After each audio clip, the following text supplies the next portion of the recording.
So first, I would like to ask for your permission for using this video for educational purpose and on internet. Yes. Thank you.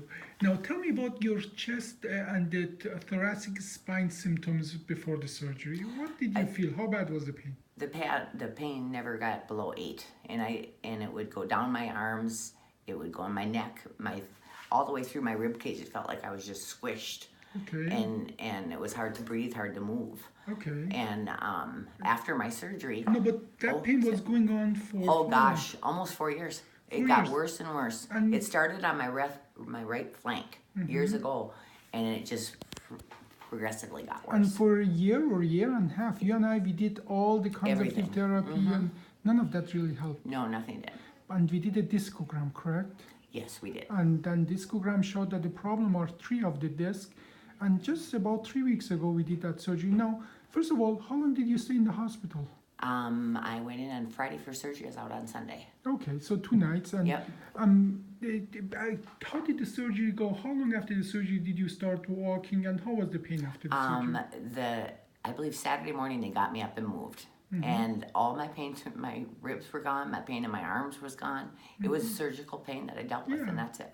And how are you now? It is just 3 weeks after the surgery. Unfortunately, I'm very good because I'm really getting antsy to overdo it.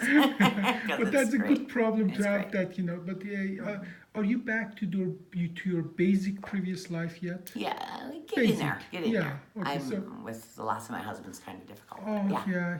so- But you know, that's difficult. Yeah, I started to hear that about that. But overall, the pain is controlled more or less? Yes, I can Okay. do dishes, I can do my laundry within Okay. reason, and clean in the house even. So. Now, as we talked about, the healing is still ongoing. Mm-hmm. And just we have to still, you know, be careful with certain activity. But I think we are on a good path. I like to turn as well and look at the pictures. You had the previous surgery for the below. Mm-hmm. But what we did, we literally went from the T8 to 11, put those interbodies with this minimal invasive thoracic, direct thoracic fusion, and all the hardware is actually pretty in good condition. You had the previous surgery after your bone fracture and kyphoplasty there. Yep. And that part I had to open it. Usually people go home after just 1 night. We had to keep you in the hospital a little longer, 2 nights, because in the back I put those upper screws minimal invasively, but the lower one I had to open it and do it the old-fashioned way. That's actually why, you know, your recovery is actually a little longer than somebody who's all Okay. minimal invasive. But overall, I'm happy with the result. Very happy. Excellent, Very excellent. excited. Thank you for the Thank you. interview.